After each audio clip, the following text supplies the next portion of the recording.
Welcome to The Other Side of Medicine, a trusted source for education, not medication, for 35 years.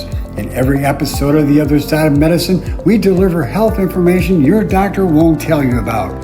My guests are the nation's leading health experts in science-based natural medicine, physicians, authors, researchers, and clinicians. We believe natural medicine should be first, drugs and surgery last, and so we promise to deliver you the next generation of health information built on three principles: common sense, science, and cooperation with nature. Tonight, we have a special guest here on The Other Side of Medicine, and I'm sure you're going to be able to really gain a lot of information. She's very, very adept at exercise physiology. It's Amanda Harris, and she is from Virginia. And she is an exercise physiologist as well as a medical exercise specialist. She teaches people how to manage their bodies so they can live without pain or minimal pain. So I'd like to give a warm welcome to Amanda. Amanda, welcome to This Side of Medicine. Thank you, Dr. Krystosik. I'm happy to be here. Well, I was really glad to find you. I was kind of surfing through the internet and I found you and I thought, oh, this is a cool thing. I really like how you incorporate mindset and movement and all those things into your whole milieu of what you do. And so let's dive into some things here. First of all, let's talk a little bit about some of the work that you do, but talk about, first of all, how you almost died, and tell our listening audience how that launched you to get into your profession. Well, that was my senior year in college, and I was an equestrian athlete at the time. And essentially, I had what you could call a horse-related accident, where a horse that was tied to a wall pulled a wall down on me. It was a barn wall that had doors, stall doors attached to it. It was quite heavy. He pulled a wall down on me, and to be honest, and he wasn't hurt, by the way. A lot of people wonder that. But he got out of the way after the wall was pulled down. I was covered by the wall from my shoulders down and was saved by a young woman that was about my size. So like 120 pounds and 5'5", you know. She had one of those superhuman moments where she grabbed me under the arms and pulled me free of the wall, and literally saved my life. But it left me with a pretty bad sprain of my iliolumbar ligament. So a big, thick ligament that basically attaches the pelvis to the lumbar spine. But I didn't realize that was the injury I had until several years later, when I started to have a lot of problems just running and skiing and doing other activities. And I kept doing what your listeners might recognize as throwing my back out. And I couldn't understand for the life of me why that kept happening, because it was happening with very small actions. You know, I might be pulling a riding boot off, or I might be feeding my cat, like bending down to put a handful of cat food in a bowl. And my back would go into such bad spasm I couldn't stand up by myself. And I kept seeking care. And although I would get better with physical therapy, I kept finding that when I would return to my normal activities, I would decompensate again. I would blow up again. I'd have another back spasming fit, not while I was doing my, weight training or cardiovascular exercise, but in some sort of innocent moment. And if any of your listeners have had that happen, it's extremely frustrating, especially when you're a good patient and you're doing everything you're told to do. So I was an exercise physiologist at that point when I started having those episodes. And I kind of went on a crusade because I was absolutely convinced that I wasn't going to need surgery. People kept saying, maybe you should consult a surgeon. And I kept saying, no, I really don't think I need surgery. I think I need to learn how to exercise my body in a way that allows it to heal itself. And so I kind of went on this crusade. And long story short, after about probably 10 years of searching, I found a combination of a manual medicine doctor who had been trained in osteopathy. He was an MD, so he wouldn't call himself an osteopath, but he was trained in osteopathy, who taught me how to improve my mechanics. And then I also stumbled upon some various exercise methods that really talked about retraining movement at the nervous system level. Now, at the time, I learned that on very specific equipment, but I have learned over the years to adapt that so that I can teach people to do that with minimal equipment in their own homes. And that's really what I focus on now. But it took me a journey of a whole lot of pain and about 15 or more years to really put all of that together. But at the end, that's what kind of launched me on this crusade. And I have been on a crusade ever since, because Dr. Krystosik, I feel very, very grateful to say that I have got my situation well managed now. And over the last probably 20 plus years, I've been helping tons of people manage theirs. And it just, man, it's what gets me up in the morning. It's what helps me put my feet on the floor every day, because if I can help people not go through what I went through, it's such a blessing and a gift, you know? Well, obviously you love your work, and that's exciting, and that it just shows in the passion of your voice. So that's pretty exciting. Now, you're a chronic pain specialist, and millions of Americans, as you know, are suffering with musculoskeletal problems. They have neck pain and shoulder pain and back pain and knee pain, and I really love how you say in some of your things that I've listened to you on the internet. You say you can't fix you. You can't fix anything because you're not a mechanic and the body's not a car. Right. But you work with the body, Right. own healing capacity. That's what I love about what your work is all about, because that's what I do. I work with the body's own healing capacity. And I really like how you teach people how to really unleash the healing power of the body. That's pretty cool.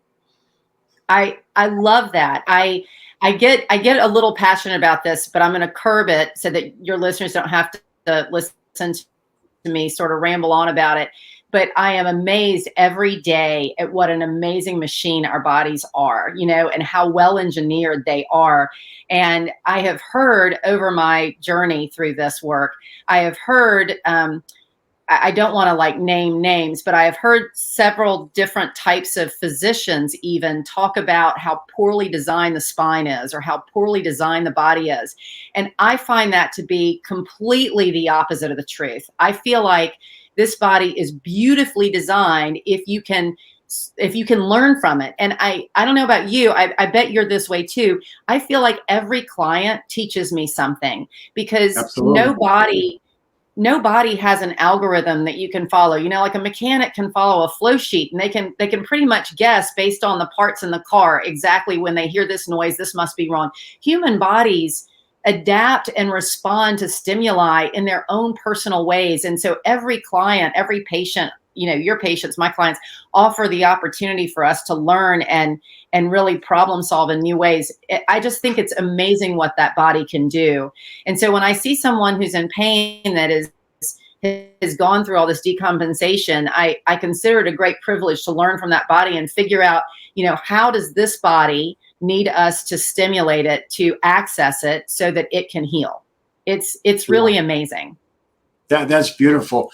I really like as well how you say that movement is medicine. I really love that, because one of my little mantras is that food is medicine. And Yes. You're absolutely right. You're absolutely right that movement is medicine too. I focus on the food really heavily, but you're focusing on the movement. And I absolutely love that, because they all work together harmoniously. And when you incorporate those things, the body starts to respond and begin to heal itself. It's already programmed to do that. God's built that within the body, and so wonderfully. So we're able to just utilize that when we work with the intelligence of the body. So that's really beautiful. So talk a little bit more about how you see, movement as medicine. I'd love to hear your perspective on that. Okay. Yeah, I mentioned that to you because, as I mentioned to you, I had listened to a couple of your podcasts and I heard you talk about food as medicine, which I believe food is medicine too. I love that perspective. I live by that perspective. Movement has been medicine for me, and I firmly believe that it's medicine for all of us. I think that one of the challenges that all of us have as modern humans is that we have slowly and really kind of unintentionally engineered variety of movement out of our days. We move less than our ancestors did, even our great grandparents. I mean, I think in many ways, even our grandparents moved more than we did. I mean, they had to get up to change the channel on the television, right? So, I mean, there's so many things that we have done that have slowly but surely engineered movement out of our lives. And so one of the big things that I try to help my clients understand and embrace is that since we have lives that have very predictable and less variety of movements in them, we need to start deliberately adding certain movements back in to create more variety so that the body gets the stimulation it needs to continue to be healthy and strong.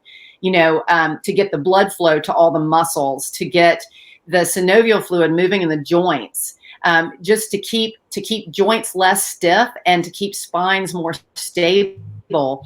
We have to add movement back into our day, and when you do that in a deliberate and targeted way, then movement does become medicine. You start feeling better. Like the movement is what starts to help your body heal and hurt less. But it definitely, depending on the situation, we have to do that in a very deliberate manner, right? So it's very individual. How do you differ yourself from a physical therapist? Okay. So that's a great question. I do that a couple of different ways. One is that as an exercise physiologist, I do not provide any treatment. So my only modality is exercise and movement-based things. I don't massage people with my hands because I don't have a massage therapy license. A physical therapist can actually get in and do manual manipulation and work like that. I don't do any of that. I don't do any sort of modalities like ultrasound or electrostimulation. I don't even put heating pads on people or ice on people. All I use is movement and exercise and movement instruction to help people learn how to move better. So that's really the big difference, is it's really all exercise. The other big difference is in an environment where physical therapists have to, in many cases, deal with health insurance and therefore can only see patients for 15 to 20 minutes if they're lucky to actually be with a patient that long and not have to give them to an extender or an aide or something like that. My clients, although it's regrettable that they can't use their insurance to pay for my services, they get me for the whole hour. So they get one-on-one attention for the whole hour. Now, I've also gone to online courses and that sort of thing to be able to work with people over distance.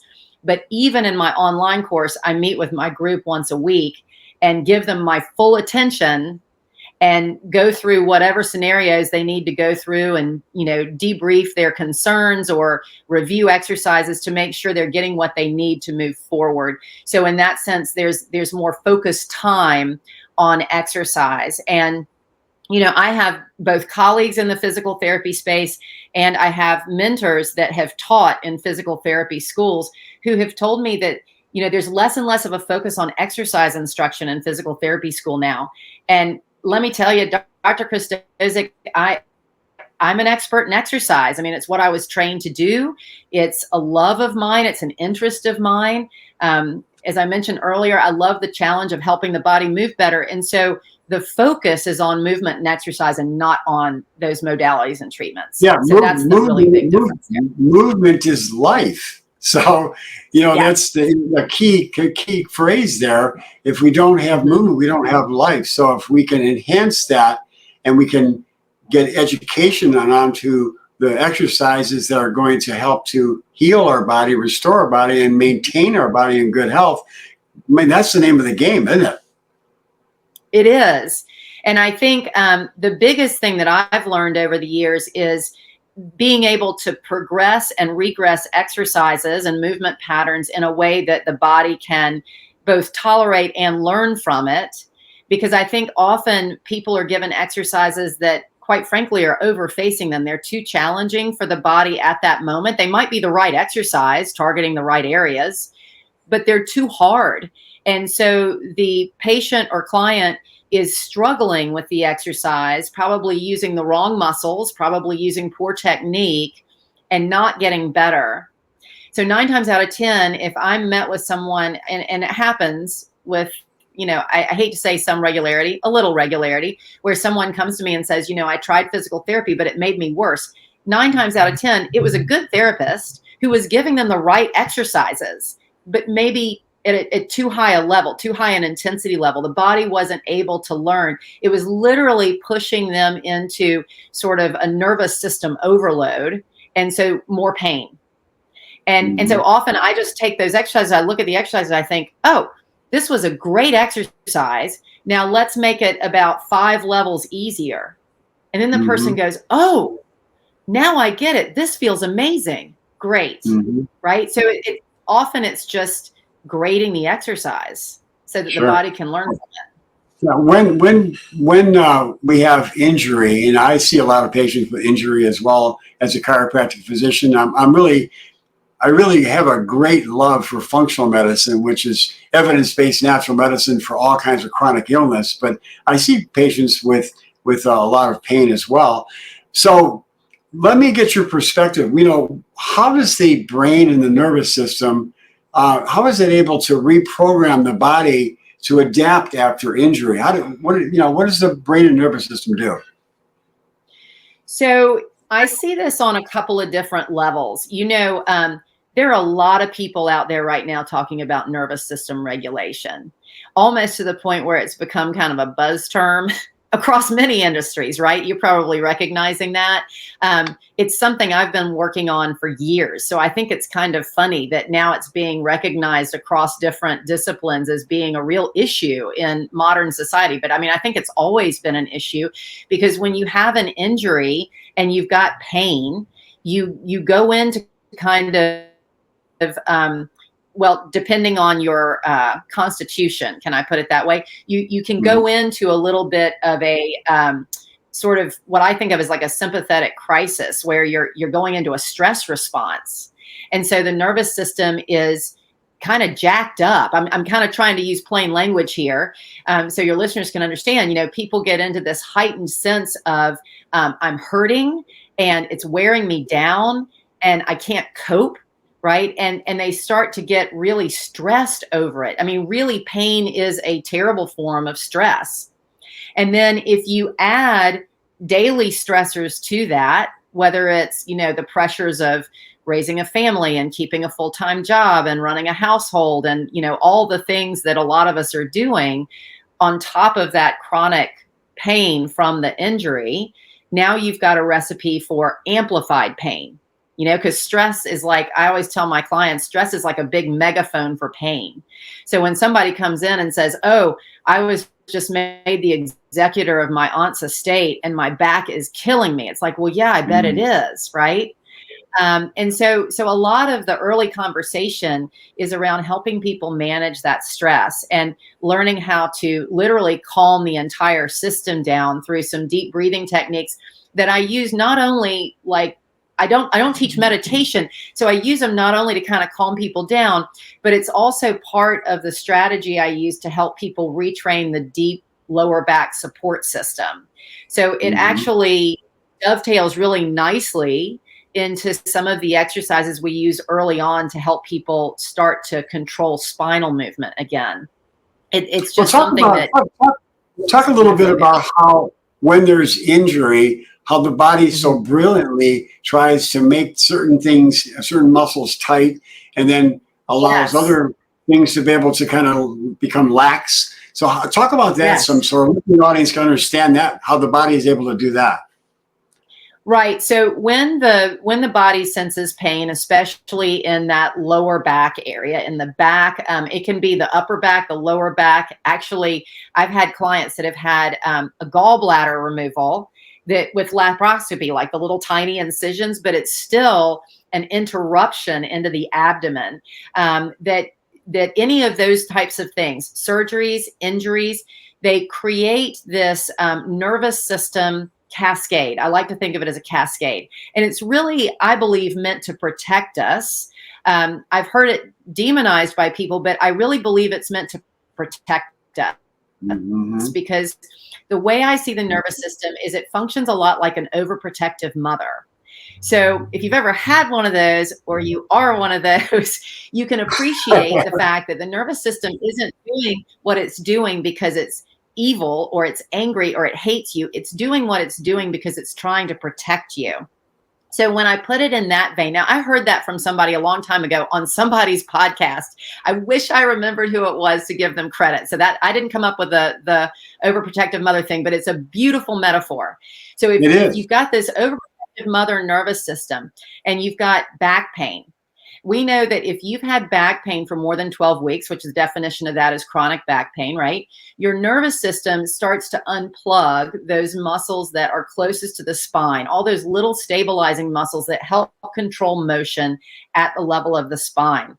And when it does that at the same time, it starts reassigning some of your outer, more movement-based muscles, like your hip flexors, the muscles in the fronts of your hips, your lower back extensors, the muscles along your lower back, your hamstrings, the backs of your thighs, and sometimes even your quadriceps, the fronts of your thighs, to kind of grip and brace you.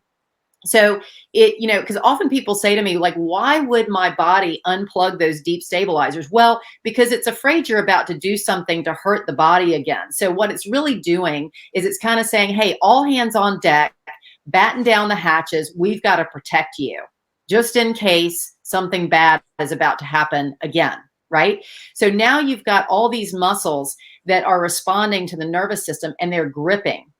And so then as that starts to happen, especially as the flexors of the hip, the fronts of the hips and the quads and the lower back start to grip, you get this interesting next phase of the cascade where your buttocks muscles reflexively deactivate. They literally get unplugged. So now, not only have you lost your deep stabilizers of your lower back and you've got all this stiffness in your back and in your hips, but now your butt doesn't work anymore. And that's a real problem because your butt should be holding up the weight of your trunk when you're standing and walking. And if it isn't, guess what has to do it? Your lower back muscles, maybe your outer abdominal muscles, and those hip flexors and quads again. And so we get into this kind of loop, right? And it just keeps feeding itself with more adaptation and compensation where you're using more and more muscles to make up for the ones that are no longer active. And it kind of works for a while. Like people get along that way with kind of low pain, but a lot of stiffness, and they complain about the stiffness and they start trying to stretch or they get a lot of massages, but it just comes right back because what they haven't understood is that the muscle isn't gripping because it wants to grip or because it's positionally shortened. Like we think the hip flexors get really tight because we sit so much. I mean, yeah, that can make them kind of stiff, but what we're talking about here with this nervous system cascade is your brain and spinal cord are ordering those muscles to shorten and grip and brace you. So when your well-meaning massage therapist or your, stretching instructor starts trying to get you to release all those muscles, you get a little bit of relief, maybe for a little while. But a lot of my clients will say, by the time I'm in my car, I can feel it all coming back. And that's just because they haven't solved the problem, which is what's causing the gripping in the first place, which is that loss of the deep stabilization. So then we also have another factor that plays in this whole scenario is that our individuals, each one of us tries to adapt to the pain as well, and so we compensate as well. So we complicate it even more. Yes.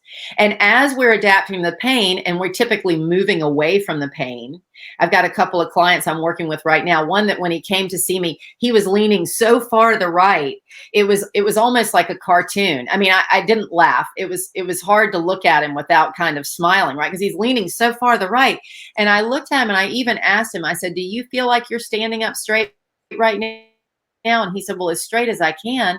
I said, do you feel like you're vertical? And he said, well, yeah, I'm vertical. He was so far over, he didn't even realize it. And it was because his sciatic pain was so severe on his left side. He was trying like heck to get away from it, And so to your point, yes, we do these heroic things to move away from pain, which actually increases all that adaptation. So that's what I was referring to when I said more adaptation, more compensation, right? And the farther you get away from neutral, right? Like my client who was really hanging out to the right, the more your nervous system is working, trying to pull levers and push buttons to keep you up so you don't fall over, which creates Mm-hmm. more problems and more. Yeah. So it just keeps going until you interrupt it. And you've got to interrupt it in a way that gives your body a new strategy. You know, it's if you just release all the tight muscles, they're going to come right back. Or worse, you might thoroughly decompensate, as we say, right? And wind up in a terrible spasm because you just made the house of cards fall, right? Sure. So we You know, have to be really careful another thing is not to that do that. people will come to doctors and they'll say, "Oh, or I was playing golf, or I lifted something at work, or I got up from the chair too quick, and my back started hurting me, or my shoulders started hurting me. I did something so quick," and they really try to think that episode, that one incident, was the really episode that really caused the pain. Talk about how that's a misunderstanding of the real problem, how that was developed over time. Yeah. So, yes, I find the same problem. And they want to say it's that one thing. Like, I gave the example before of bending down to drop a handful of cat food in my cat's bowl and my back going into severe spasm. So it would be easy to say, and my clients would say, until I help them learn differently, that's what caused my back to go into spasm. Well, that's not what caused my back to go into spasm. That was the last straw, right? So what's Mm-hmm. happened is, we've been using faulty mechanics, we'll say poor movement patterns, because of all this sort of compensation to get around our pain. And we've been doing that for so long that we're moving in ways that are kind of dangerous. They put us into these vulnerable situations, and we might move poorly again and again and again and again because we've got all those compensations that you and I just talked about, like the gripping of some muscles and the deactivation of others. And we get away with it for a while, but then there's that one last sorry thing that we do, and you get that kerplooey. And it's easy to sort of blame it on that one thing. I just did this one thing. That's all I did. It's like, no, no, no, no, no. That was just the last thing, right? So Mm-hmm. trying to help people understand that we can't just say, okay, I only did this one thing and I've got this one injury, and if you can just help me fix it, I'll be on my way. It's like, no, Mm-hmm. that's not how that works. We have to start cleaning up your mechanics. We've got to make sure you've got good neutral spine mechanics. That's where a professional like yourself is really helpful, right? And then we've got to re-educate the body on what muscles to use to control motion at the spine, to get the buttocks working again, so that you have efficient, healthy mechanics. And the next time you bend down to feed the cat or you go play golf, you do it in a way that the body can handle and tolerate well and move efficiently and not risk the spine, right? Is Sure. that kind of where you were going with that? Yeah, yeah. I would like to also know how you feel about it. What would you say to somebody that, well, maybe they're an athlete, or maybe they're somebody that's got a physical job, they're lifting things all day long, and they say to you after they have this injury, and maybe you've helped them get better. They say, "Well, I want to be as good as I was before I injured myself." What would you say to them? I would say you have to be better than you were before you injured yourself, because the way you were before you injured yourself led to your injury. So Ah, we've got to I do like better that. than I like that. yeah, we've got to do better than that. And so I always try to bring them to a place that's a whole lot better. But that's a real common thing, right? Is I want to be as good as I was before my injury. No, no, no. You have to be better than you were before your injury, because that's what led to your injury. So Mm-hmm. so a lot of times it's about helping them understand, especially if it's a physical job like what you described, where they're lifting heavy things over and over and over again. One, we've got to make sure that once we've rebalanced the system, as you and I have discussed, we give them really healthy mechanics. We teach them how to lift things properly. So we've got to not just work on re-educating the muscles, but helping them with technique.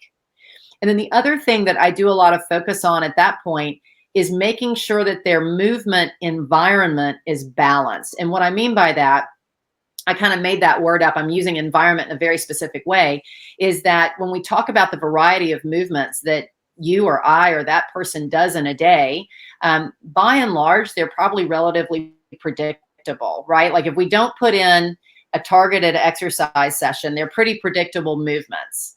And, yes, we could do a movement journal and have somebody write down every single thing that they physically do in a day, and that could give us an idea. But for most of us, there's a lot of sitting, right? There's a lot of what I call front work, working with the hands out in front of you.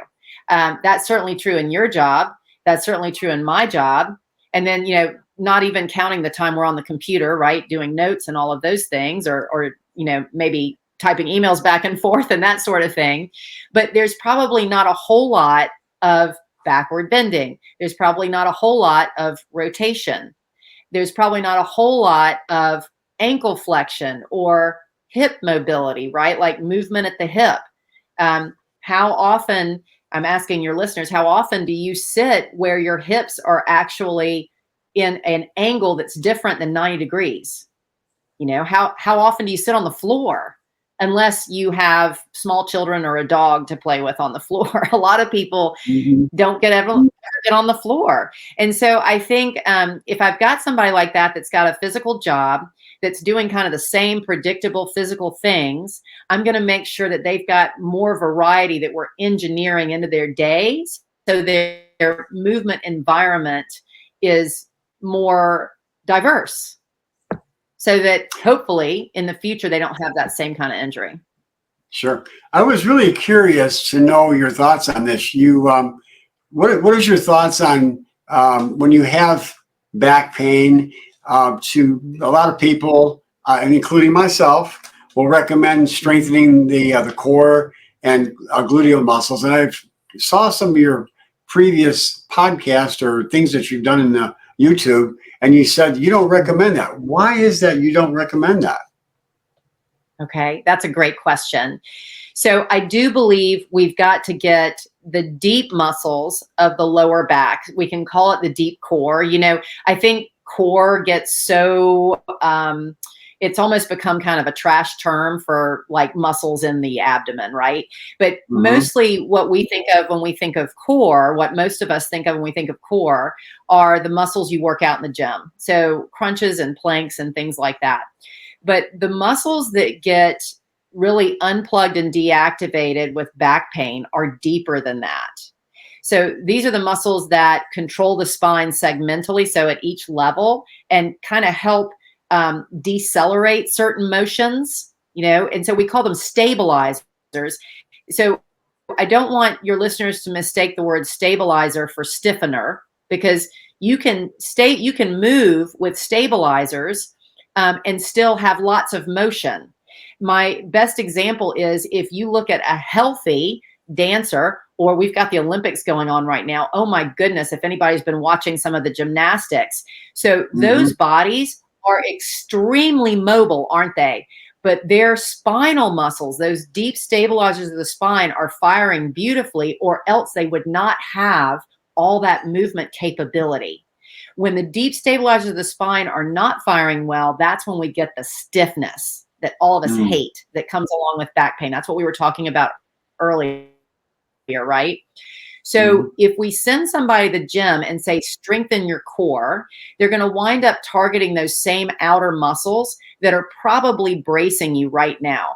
So what a lot of people do is they'll go and they'll do crunches. They'll do back extensions, right? They'll get on the back extension thing. They'll do back extensions, and they're really thinking they're stabilizing their trunk. They're doing all these muscles. They're working all these muscles around their core, which they are. The problem is, if we're not addressing those deep stabilizers, which none of those exercises address the deep stabilizers. If we're not addressing the deep stabilizers, what you wind up doing is working the muscles that are already gripping. And so at the very best, you create a lot of soreness there because they're already exhausted. Those muscles were not built to be gripping 24/7. They're not meant to hold you up. That's not what their job is. Their job is to move you through space and turn on and turn off at intervals. Think of like the gymnasts, right? They're using all those muscles, but they're not using them tightening all the time, or else you wouldn't see all that brilliant movement. So when they're tightening all the time and stiffening us, and then we go and we work them out on top of that, that can be a recipe for a lot of spasm and disaster, or at the very least, a lot of soreness, but you're not going to find that it solves your back pain. And it's the same with the gluteal problem. The gluteal problem is a little different. So when people go and they try to strengthen their glutes at the gym, when they've got all this stuff going on and they're doing the butt blaster exercises and squats and lunges and all the things that are supposed to target your glutes, but their glutes have been deactivated, they don't even realize it because they can feel something back there because their hamstrings are working double overtime. So they wind up overworking their hamstrings and their lower back muscles. And then they say, I'm killing my glutes, but my back still hurts. Why? Well, it's because you're actually not working your glutes. You're working everything around your glutes because your glutes are not getting a signal. It's kind of like when you take your computer to Starbucks and you're trying to hook up to the Wi-Fi and you've got the little hourglass thing that just keeps spinning. That's what's happening. You're trying to access your glutes. You can focus on it all you want. You know, my clients and I joke about there's a lot of staring that happens in the beginning sometimes when we're trying to get to these deep muscles and get them back online, because I'm saying, do you feel a twitch here? You know, put your hand on it. Do you feel it activate? And they're sitting there going, no, but I'm trying with all my might. This is crazy. It is crazy, but it's nervous system mediated. So strengthening isn't really the answer. We have to teach the body to get those muscles back online. Literally reconnect the muscle to the nervous system. Now, here's the cool part. Once you get it back online, you can strengthen them all you want. So once they're back online, yes, go to the gym and do your crunches and do your planks and do your butt blasters and do your lunges and your squats. But if you try to do that before you get those muscles back online, you wind up just making yourself tighter and more sore and more frustrated because the pain just persists. Mm-hmm. So what are some things people could do to get activate the stabilizers? So as I mentioned earlier, a lot of it is very low level activation, very low level connection to these muscles. The first thing that I usually teach people is how to connect their deep stabilizers of their lower back through the breath. So interestingly, your deep lower back support system is made up of some of the muscles of your respiratory system, your greater respiratory system, including your diaphragm, your deep abdominal wall that some people know is called transverse abdominis. I don't quiz folks on that, but just think of it as like a corset muscle that's deep to all the muscles you typically work out in the gym, and then your pelvic floor. And so what I teach folks to do very early on in the beginning is this breathing and abdominal strategy where you're stimulating your diaphragm by a nasal inhalation. And then as you blow out through the mouth, you learn to compress that deep abdominal wall, which can also stimulate the pelvic floor. And so the breath itself becomes almost like, somebody told me it's a lot like the way the piston and cylinder in your engine works in a car, because there's a pressure differential that's created by using that technique. But what it essentially does is it helps to stabilize, control motion at the spine.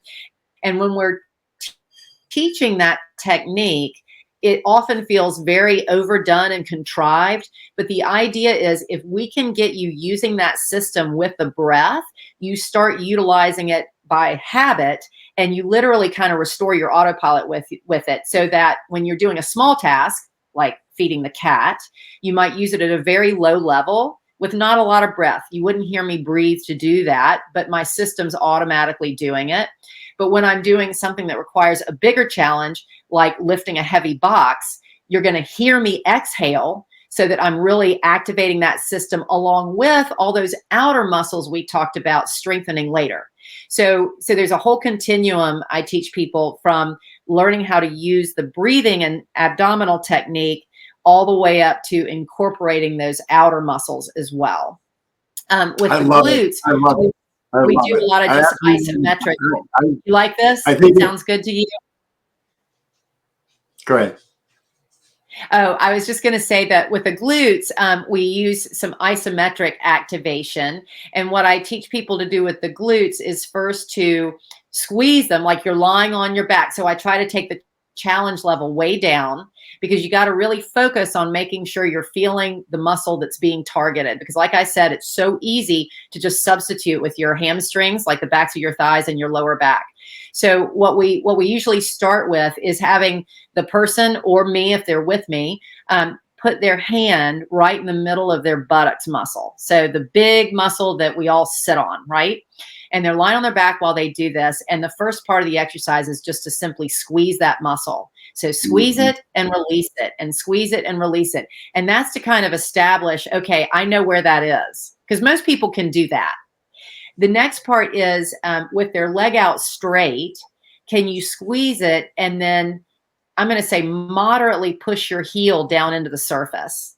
And that's to kind of establish, okay, what I'm trying to teach my body here is that when I straighten my hip, even though it's isometric, meaning you're not actually moving the hip, you're just kind of pushing down into the surface you're lying on with your heel.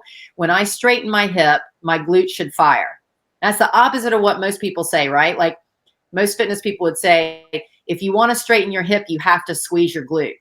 I'm saying it the opposite way, because we're having to reteach the nervous system how to use this muscle. So what I want my nervous system to learn is when I straighten my hip, my glute fires. So then we work on that a little bit and we do some reps of that. And then the third phase of that is I press the heel down and I should feel the glute fire without me squeezing it. And so often there's a while where we're toggling back and forth between phase 2 of squeeze and push down and phase 3 of push down only, because for folks who are deactivated, it takes them a while before that signal is automatic. But the goal is to be able to push the heel down and feel that glute fire. Because here's the problem, and this is what I explain to them. If all you're doing is exercises where you're squeezing your glute and then pick your activity, right? Which is a lot of times what people learn to do. Squeeze my glute and then do a bridge, or squeeze my glute and then stand up out of a chair. If that's what you're doing, then what you're sort of predisposing yourself to is every step you take, you're going to have to think, squeeze my glute, squeeze my glute, squeeze my glute. And who has time for that? I mean, that's completely unsustainable, right? And so what we have to do is we've got to take it from this sort of deliberate, determined squeeze where you're sort of forcing the issue to that automatic, when I straighten my hip, my glute squeezes. Because when you walk, you don't want to have to think about that, right? So that's kind of how we start to get the glutes back online. And just like with the core work, it's a progressive work, right? So as we start to get more signal, we add more challenge. And until we're able to get to the point where we're actually adding strength challenges, because I love strength training. Because some people accuse me, they're like, you just don't like strength training. Like, no. I strength train. I love strength training. I just believe, and I've said it over and over again, if you try to strengthen a muscle that's deactivated, you're not going to get anywhere. So, well, I was wondering, the things that you're talking about there with the stabilizers and really working with the glutes as well. I mean, adding that dimension as well. The thing that I do with my patients, and tell me if I'm doing this not according to what you're suggesting, I'll have them stand up against the wall and do the stretch you're just mentioning. And I'll have them put their glutes up against the wall, their butt up against the wall, their back up against the wall, their heels up against the wall. And I'll have them squeeze their bottom. And on the second round, I'll have them tighten their back and try to bring their back against the wall, so they tighten up those paravertebral muscles as they're also putting the heels up against the wall. Do you think that's okay? Oh, I think it's fine. I think anything's okay as long as there's reasoning behind it. I'm a firm believer in that there really aren't bad exercises out there. I mean, you could push me and I could find some, I'm sure. But I think when you have a goal for the exercise, and you just told me what it was, right? Like you said, I want to stimulate those paravertebral muscles. Okay, and if that works, absolutely. And I think that the thing is, we all have clients where it's like we've got a technique that we know works on 80 out of 100 people, and you're going to every once in a while get a client where you're like, huh, that's not working. And you have to iterate, don't you? And so the reason that I start everything lying down is what I've learned about the nervous system being an overprotective mother is if you give mother nervous system too hard of a challenge, she's going to send compensators in, right? She's going to send in reinforcements. And so the body goes into compensation and doesn't learn the lesson you're trying to teach. So if you find that by doing an exercise standing up, your client or your patient is saying, oh, I'm feeling it in these other places, and you're thinking, well, that's really not what I wanted, then you change their position to make it less challenging. So you might go from standing to sitting or from sitting to lying down. And so I kind of start everybody lying down just because I don't want to have to start here and then go backwards. But if it works for you standing, then that's great, right? So like I said earlier, it's just knowing how to grade the exercise and move forward or backward according to what the body is accepting. Sure. Right. I'd like to shift for a minute if we could. If we could shift to mindset for a minute. I know we talked a little bit earlier about mindset, but I'd really like to get your opinion on this. You know, a lot of people that are, you know, maybe in their 40s or 50s, they start thinking, well, I'm getting, you know, maybe they injure themselves and they think, well, I'm getting too old, or maybe they're in so much pain and they think, well, you know, my body's failing me and I'm getting old and, you know, I think it's just inevitable. It's going to happen. So maybe I should not, you know, really, you know, get into exercising and movement. Maybe I should be more sedentary and try not to do things like running or, you know, even, you know, weightlifting or playing a sport or any kind of physical activity because they think they're getting too old. What would you say to that person? Well, I would ask them what they would want to do if none of that was true, because I find, you know, there's kind of two sides to that, right? There's the individual that says all of that because it's serving them somehow, right? You've met those patients that they're telling you that because they really don't want to exercise. They're tired and they just kind of want to sit around. And so if they give you all those reasons, they have explained why they can't exercise. So that's one mentality.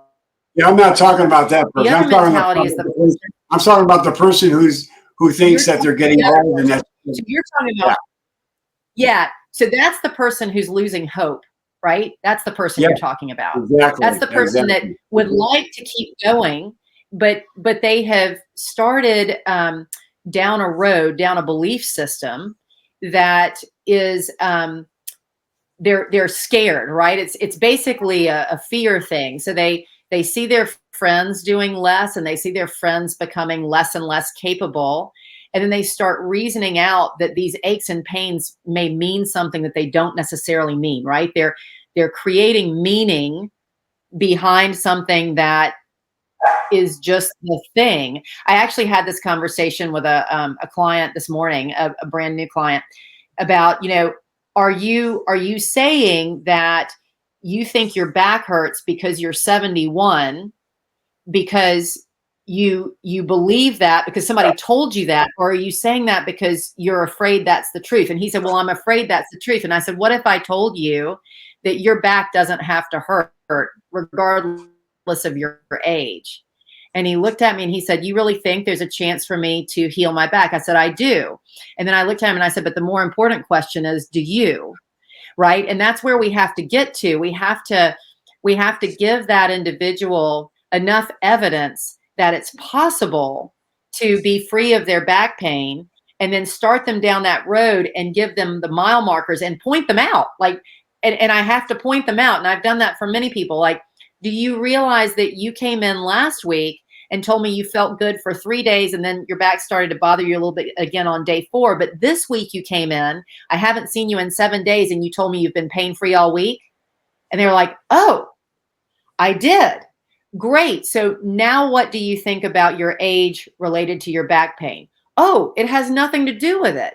Right. Mm-hmm. And so I think that those conversations are super important, because if that person really does believe it's age related or it's condition related or it's, I mean, like pick whatever the reason is that they've sort of gotten stuck on, that's going to show up in their dedication to their, I'll say therapy in air quotes. I don't do therapy, but I do exercise, but maybe you provide them a therapy. We have to really help them get away from that limiting belief, right? We have to help them understand that that's just a belief. It's not the truth.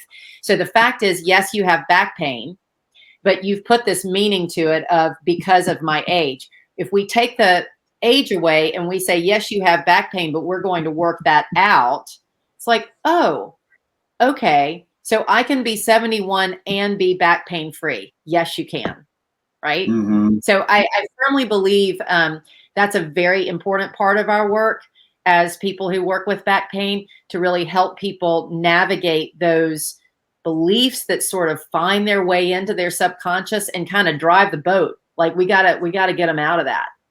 Mm-hmm. Yeah, mindset is so powerful, and I really think that we need to spend more time with our patients, with our clients, to be able to help them understand that the mind is a healer, the mind is a slayer. Yes. And so we Yes. need to get our mindsets in the right place. That's why I wrote a book called Change Your Mind, Transform Your Body. This is a little tiny pocketbook, but it really gives people, empowers them to be able to change their mindsets so that they can overcome obstacles in their life that they've had to really inhibit them from being able to experience the fullness of life. So absolutely. Absolutely. I once, I'll tell you this anecdote because I think it's pertinent. I have a client who used to say to me when she would come in, she would say, I did this thing. Like it might have been, I cleaned my whole house, or I took the turkey out of the oven for Thanksgiving or something. And then she would follow it up by, and I can't believe I got away with that. This was like 6 or 8 weeks into our work, right? And she would tell me these things, and then she would say,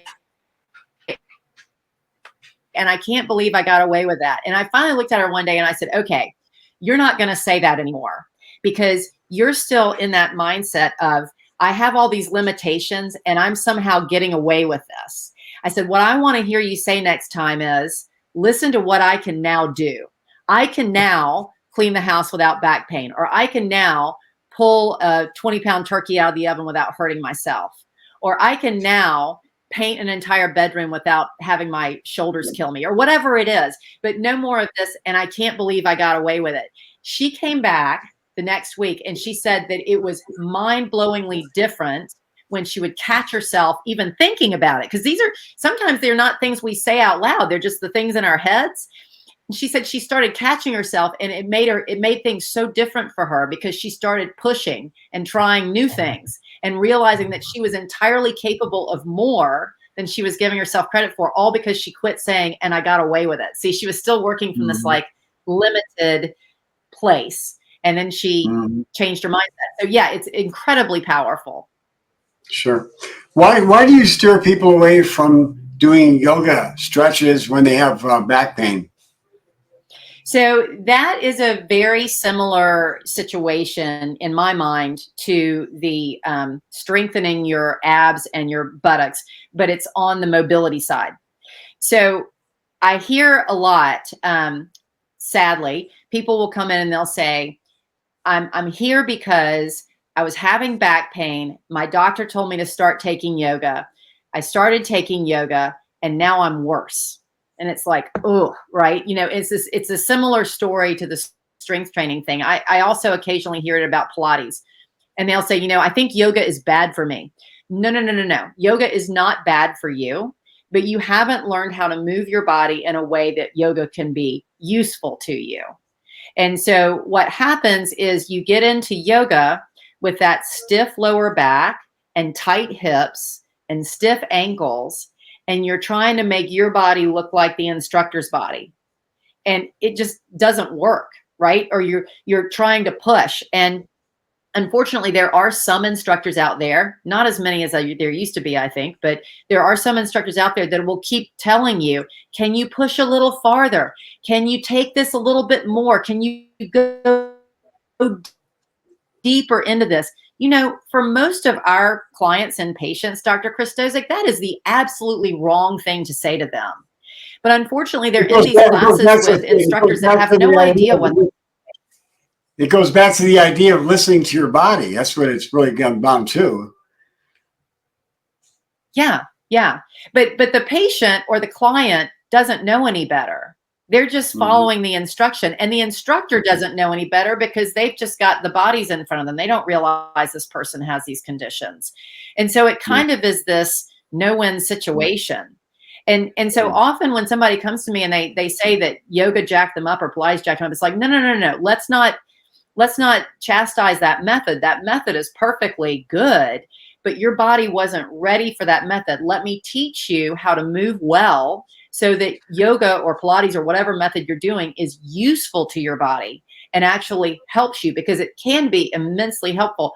But often what people are doing in yoga is they are moving in their back when they should be moving in their hips or in their ankles. They're substituting with like that vulnerable spot in their lower back, and it just makes it worse. So, we got one more question that I want to ask you before we have to close this down today. This has really been a very intriguing conversation. But there's one more question I really want to talk to you about. I'm going to start with a statement, and some people will think I've gone off on the deep end when I say this, but I want to get your opinion, because our bodies, I believe, talk to us, don't they? And I really think they try to give us an understanding what we should and shouldn't do. If we listen to it carefully, we can get a new understanding. And I just want to see how you think about that, how we can deal with pain if we listen to our bodies. Oh, I think that's tremendous. A couple of different things. There are plenty of us still on this earth that grew up in the no pain, no gain era, right? And we're taught that in order to improve, we needed to push our bodies to the point of pain, some kind of pain. I even had a client today that was telling me that in her cardiac rehab class, there was a guy that was on the arm crank who kept saying no pain, no gain. And his face was all contorted and he was just killing himself over there. And she looked at the exercise physiologist on staff, and she looked at him and she said, I've already told him I can't save him from himself. I thought, oh my goodness. And that's in a cardiac rehab facility. So that's still that whole no pain, no gain thing, right? Fortunately, they were watching him. He didn't hurt himself. But we've got this in our culture somewhere. And I think that's problematic, especially when it comes to back pain. And I think listening to the body, and in your point, listening to the body and recognizing that when we're doing an activity and we're getting a pain signal or we're getting discomfort or something starts to tighten up, we need to stop and say, okay, wait a minute. What did I just do that provoked that? And is there a way that I can do that differently, do that less, get out of that, or do that in a way that doesn't make that feeling happen? In an exercise environment, it might mean lowering the weight, or it might mean shortening the range of motion, but in a like a yard work environment or a house cleaning environment or a sporting environment, it might mean backing off the intensity level, or taking a break. But I think all too often, there are those of us that are like, well, I just got to finish. I mean, I like to finish things too, but I just have to finish and then I'll take a break. But when the body is actually hurting, it's a signal that you've taken it too far and it needs a break or it needs a change, right? And so if we can learn to listen to that and let pain be, pain is the ultimate biofeedback system. It's trying to tell you something's wrong, right? Like if you touched a hot stove and it hurt, you take your hand off, right? But for some reason, when we feel pain in the body during a physical activity, there's something in us that goes, well, I can handle it for just a little longer. No. It's just like burning yourself on the stove. You got to listen. Well, unfortunately, we've run out of time here. So before we leave, though, I want people to be able to take advantage of you have a free online course. Please tell us about that, okay?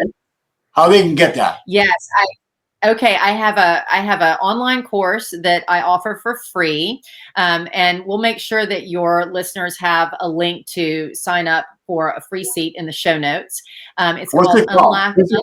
It's called Unlocking Back Pain with Movement, and it basically gives you the kind of overview, as we talked about this evening, about how chronic back pain keeps you or well gets you into trouble and keeps you there, and why the sort of mainstream thoughts of fitness or yoga or Pilates often don't work well to intervene for chronic low back pain, but what we can do to start getting ourselves out of it. So I start teaching those basics of my method with reactivating the deep lower back stabilizers, as well as the pelvic stabilizers. And it kind of gives folks a better idea of how they can start working their way out of pain. So anybody who's interested in that, will make sure that you get a link in the notes here, so you can sign up for that perfect. free.